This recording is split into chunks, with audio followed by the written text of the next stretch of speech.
The crystalline spires of the Galactic Council's central chamber pierced the violet sky of Centaurus Prime, their surfaces reflecting the light of 3 setting suns. Inside, Ambassador Lyra Voss stood before the most enigmatic feature of the Grand Hall, an empty seat. Not just any seat, but Earth's seat, untouched for over 3 centuries. Lyra's silver-flecked eyes studied the ancient chair, its surface unmarred by time. Unlike the other seats, adorned with the symbols and technologies of their respective species, Earth's seat remained pristine, almost as if it were waiting. The rest of the chamber bustled with the evening's preparations for the Millennial Council, representatives from 1,000 worlds moving through their rehearsed diplomatic dance.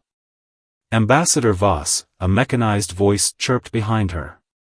The Protocol Committee requests your presence. The source was Zex 427, a crystalline being from the Silicon Collective, its transparent form refracting light in complex patterns that conveyed additional layers of meaning to those who knew how to read them. Tell them I'll be there shortly, Lyra replied, her hand hovering over the empty seat's armrest. Something caught her eye, a subtle pattern etched into the metal, barely visible unless viewed from this exact angle. She leaned closer. Ambassador, Zex 427 insisted, its crystalline structure flashing warning patterns, the committee is most insistent. The matter concerns the upcoming vote on the Restricted Zones Act. Lyra's attention snapped back to the present. The Restricted Zones Act, the Council's latest attempt to permanently seal off sectors of space, including Earth's territory. Of course, she said, straightening her formal robes. Lead the way.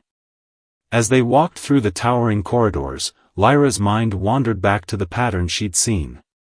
In 15 years as Proxima Centauri's ambassador, she'd never noticed it before. Then again, few dared to get so close to Earth's seat. There were rumors about what happened to those who showed too much interest in humanity's absence. The committee chamber was smaller but no less grand, its walls lined with holographic displays showing real-time data from across the galaxy. 5 senior council members waited, their diverse forms arranged around a circular table. High Commissioner Thax, a being of pure energy contained within an ornate environmental suit, spoke first. Ambassador Voss, we have concerns about your recent inquiries into the Earth protocols. Lyra maintained her diplomatic composure, though her heart raced. I wasn't aware that reviewing historical council documents required special approval. It doesn't, Thax's energy form pulsed with subtle aggression, unless those documents are sealed under Article 7. Article 7? Lyra feigned ignorance, but she knew exactly what it meant. The highest level of classification, reserved for threats to galactic security. We've monitored your access patterns, another committee member, a reptilian draconid, hissed. Multiple attempts to access Earth-related archives in the past month alone. Lyra was about to respond when every screen in the room suddenly flickered. The lights dimmed, and a low hum filled the air. On the central display, a pattern appeared, the same one she'd seen on Earth's seat. What is the meaning of this? Thax demanded, their energy form fluctuating wildly. Before anyone could respond, a message scrolled across every screen in ancient Earth script, translating itself into all known galactic languages. Protocol Omega initiated. Signal detected. The sleepers stir. The chamber erupted in chaos. Lyra stood transfixed as more text appeared. All Earth installations returning to active status. Defensive grid online. Awakening sequence commenced. Shut it down. Thax ordered, their voice thundering through the chamber. Override code Theta-9-. The screens went dark. When they reactivated, all showed normal function, as if nothing had happened. But Lyra knew better. She'd seen the pattern, read the message, and most importantly, she'd noticed something none of the others had. Zex 427's crystalline form had resonated in perfect harmony with the signal's frequency. As the committee members argued about security protocols and emergency measures, Lyra caught Zex 427's subtle light pattern, a coded message that confirmed her suspicions. The silicon being wasn't just a diplomatic aid, it was a guardian, placed by humanity centuries ago to watch and wait. The empty seat in the Grand Chamber wasn't a symbol of humanity's absence. It was a reminder of their promise to return. And now, something had awakened them. Lyra slipped away from the chaos, her mind racing. In her quarters, she activated her personal terminal and input the pattern she'd memorized from the seat. The screen filled with data, coordinates, timestamps, and a single phrase that made her blood run cold. They're coming back. And they're not alone. The deep archives beneath the council chamber were never meant to be accessed by outsiders. Lyra's hand trembled as she pressed Zex 427's crystalline shard against the security panel. The silicon being had sacrificed a small piece of itself, a key forged centuries ago by humanity. The window of opportunity is precisely 8 minutes, Zex 427 communicated through light patterns. After that, the quantum security grid will realign. Lyra nodded, her breath fogging in the unnaturally cold air. The archives were kept at near-freezing temperatures to preserve the ancient quantum storage crystals that held the Council's most dangerous secrets. As the door slid open with a soft hiss, she couldn't shake the feeling that they were about to uncover something that would reshape the galaxy. The archive was a vast chamber, its ceiling lost in darkness above. Crystalline columns stretched upward, each containing millions of data strands frozen in quantum suspension. The air hummed with contained power, the accumulated knowledge of 1,000 civilizations pulsing through the crystal matrices. There, Zex 427 indicated, its form glowing faintly. Section 7 Alpha. Earth's final transmission. They moved quickly through the shadows between the columns. Lyra's diplomatic credentials would only mask their presence for so long. As they approached the designated section, she noticed something odd about the surrounding crystals. They were darker than the others, as if something had corrupted the data within. The Council tried to erase it, Zex 427 explained, sensing her observation. But human quantum encoding proved resilient. Lyra placed her hand on the central crystal, and Zex 427 pressed against it. The darkness within began to swirl, forming into images. A scene materialized, Earth's last council session, 3 centuries ago. The holographic projection showed a human figure, tall and commanding, wearing what appeared to be a military uniform unlike anything in modern records. Admiral Elena Torres, according to the data stamp. Behind her stood a group of human officials, their faces grave. Members of the Galactic Council, Torres began, her voice echoing through time, this is not a request for permission, nor a plea for understanding. This is a notification. The recording showed the council chamber erupting in murmurs. Torres continued, unfazed. We have discovered something in the void between galaxies. Something that has been watching, waiting. The threat it poses is beyond your comprehension. You speak of phantoms, a council member objected. Our sensors detect nothing.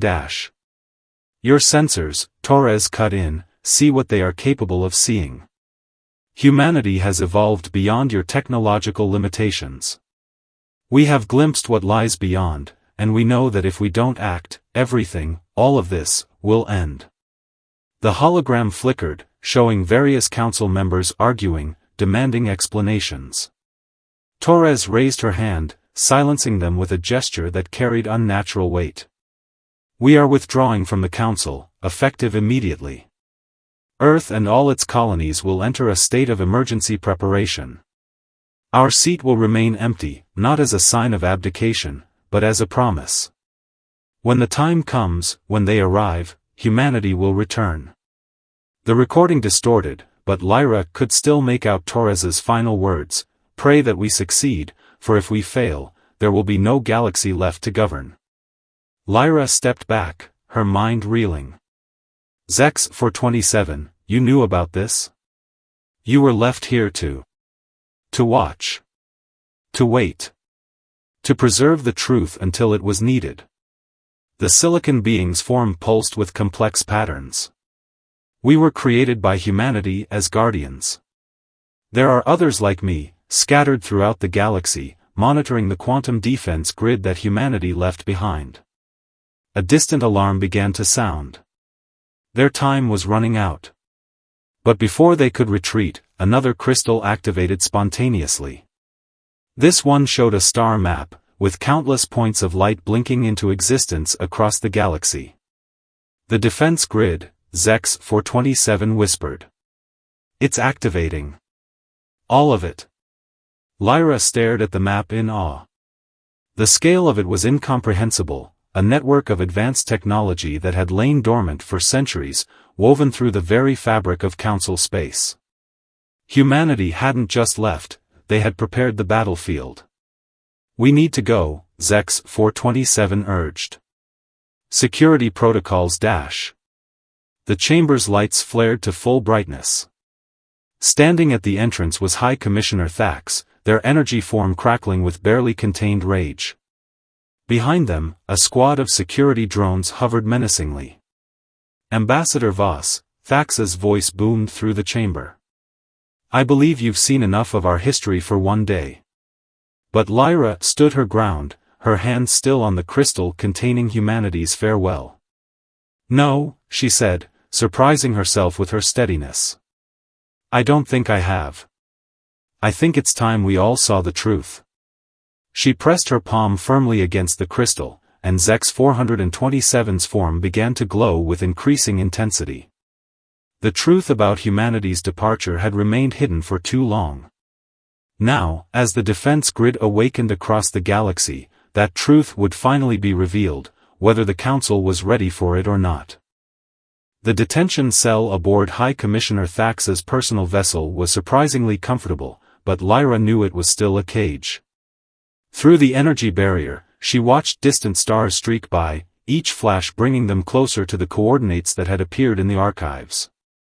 The Commissioner believes they're being clever, Zex 427 communicated from the adjacent cell, its crystalline form dimmed but unbroken. Taking us to an abandoned human outpost to prove it's nothing but ruins. Lyra smiled faintly. But that's exactly where we need to go, isn't it? The silicon being's surface rippled in what she had learned was its version of amusement. Humanity's greatest talent was always making others think they were in control. The ship shuddered, dropping out of faster-than-light travel. Through the viewport, Lyra saw their destination, a massive structure floating in the void, its surface marked with the weathering of centuries. Station Aurora, according to the ship's automated announcement system. Thax appeared at the cell entrance, their energy form contained within an even more elaborate environmental suit than usual. I'm going to show you both the futility of these human fairy tales, they declared. This station, like all human installations, is dead. Empty. A relic. The energy barrier disappeared, and armed guards escorted Lyra and Zex 427 to the docking bay. As they approached the station's airlock, Lyra noticed something odd. The ancient metal seemed to pulse with a faint, regular rhythm, like a sleeping giant's heartbeat. The airlock cycled open with surprising smoothness for a centuries-old mechanism. The station's interior was dark, illuminated only by the guards' lights and Thax's glowing form. But as they moved deeper inside, subtle changes began to occur.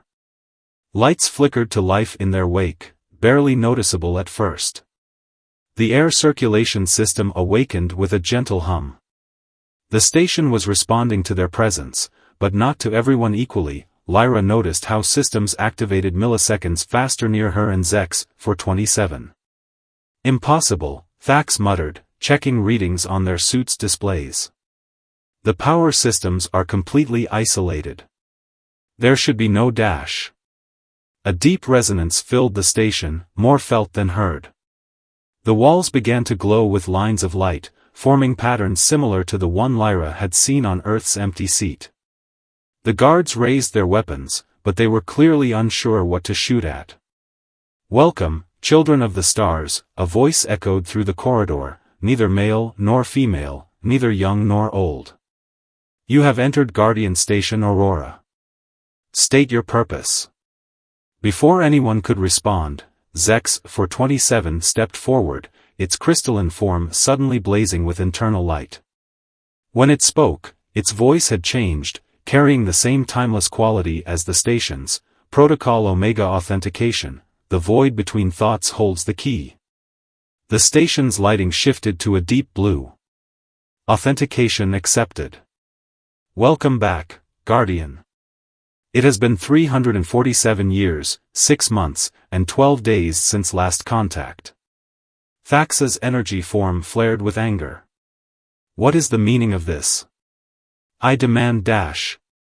You demand nothing here, energy being, the station interrupted.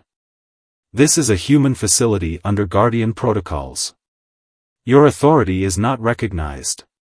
The guard's weapons suddenly deactivated, the power cells ejecting themselves harmlessly.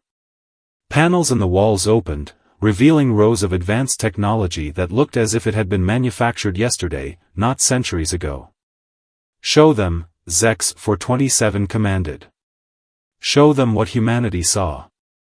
The air itself seemed to crystallize, forming into a three-dimensional display that filled the corridor. It showed a view of intergalactic space, the void between the Milky Way and its closest neighbors. At first, it seemed empty, but then the perspective shifted, as if new wavelengths of reality were being added to their vision. Lyra gasped. The void wasn't empty at all. Something moved in the darkness between galaxies, vast shapes that defied comprehension, their geometries wrong in ways that hurt to look at. They were alive, aware, and they were moving with purpose. The Watchers, the station's voice explained. Ancient beyond understanding. They consume galaxies, break down the barriers between dimensions, and reshape reality to their own design. Humanity detected them 3 centuries ago, when they first stirred from their eon-long slumber. The display shifted again, showing the Watchers' slow but steady progress toward the Milky Way. Their movement had been imperceptible to conventional sensors, but over centuries, they had drawn significantly closer. Why didn't humanity warn us properly? Thax demanded, their voice shaking despite their attempt to maintain authority. Why all this secrecy? Because panic would have destroyed any chance of preparation, Zex-427 answered. The Council would have tried to fight them immediately, exposing our galaxy's position and guaranteeing our destruction. Humanity chose a different path. The station revealed more displays, showing vast human fleets disappearing into uncharted space, incredible technologies being developed and hidden away, and a defensive network that spanned the entire galaxy. They've been preparing, Lyra whispered. All this time, they've been preparing for war. Not just preparing, the station corrected. Evolving. Advancing. Becoming something that could face the Watchers as equals. And now, after centuries of preparation, they have detected the first wave of Watchers approaching the galaxy's edge. A new alarm sounded, different from any they had heard before.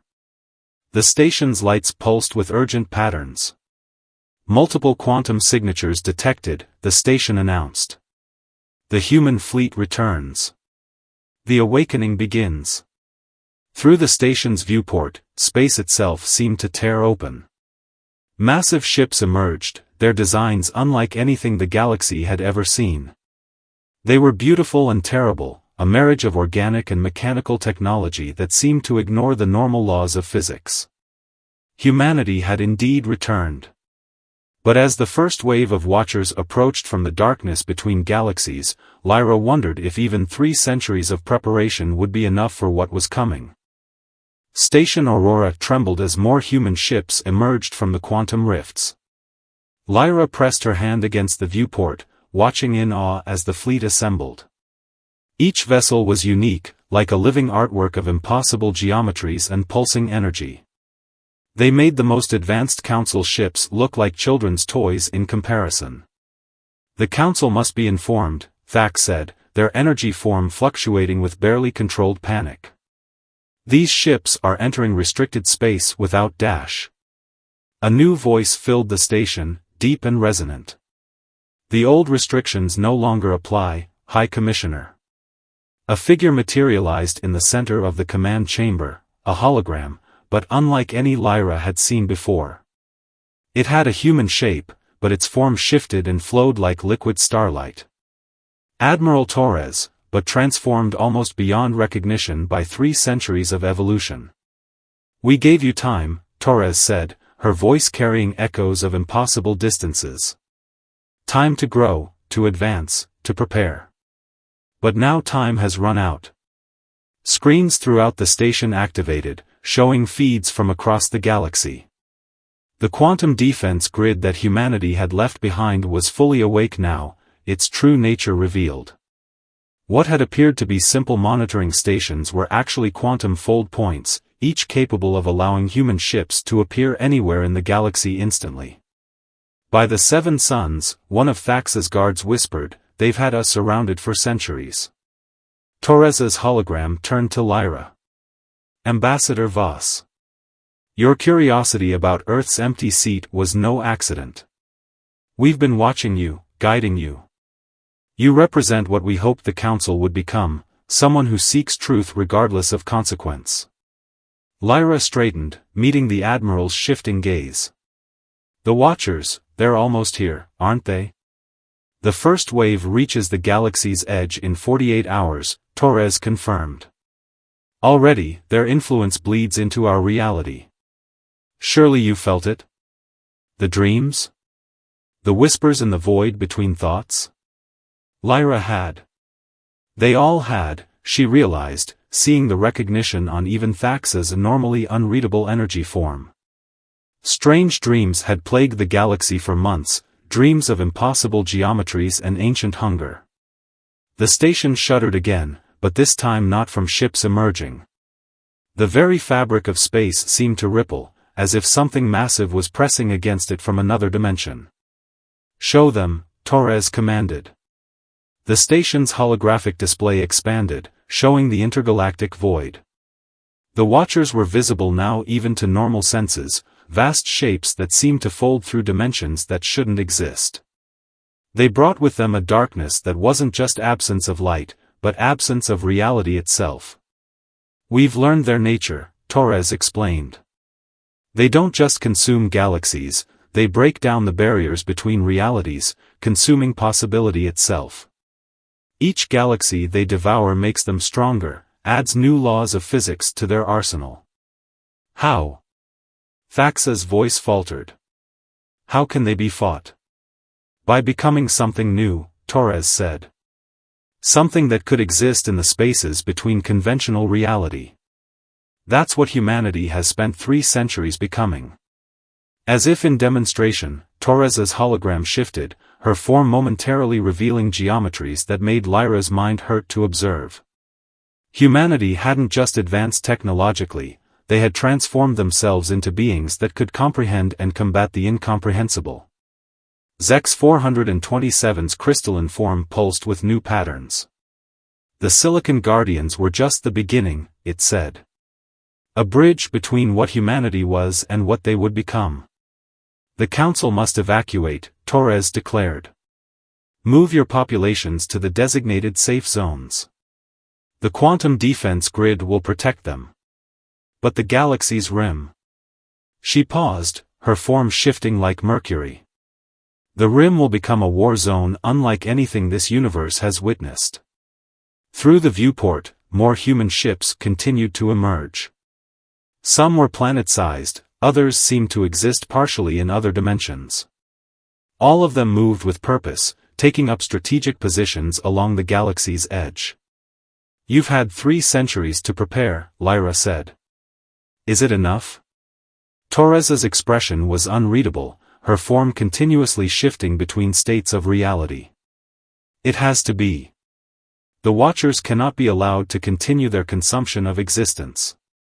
Humanity has evolved specifically to fight this war, but even with all our preparation, all our transformation." She turned to look out at her assembled fleet. "This will be the closest battle this galaxy has ever seen." Suddenly, every screen in the station flashed red. New alarms sounded, their tone setting Lyra's teeth on edge. The void between galaxies seemed to darken, as if light itself was being consumed. "They've detected our preparations," Torres announced, her voice carrying new urgency. "The Watchers are accelerating their approach. We no longer have 48 hours. The station's AI spoke again, multiple reality breaches detected along the galaxy's rim. The first wave arrives in 12 hours. Torres's hologram turned to Thax. "High Commissioner, you once led the vote to exile Earth from the Council. Now you must lead the evacuation of Council space. The time for politics is over. The war for reality itself begins." As if to emphasize her words, a distant point of darkness appeared through the viewport, a place where stars simply ceased to exist. The Watchers were coming, and with them, a battle that would determine not just the fate of the galaxy, but the nature of reality itself.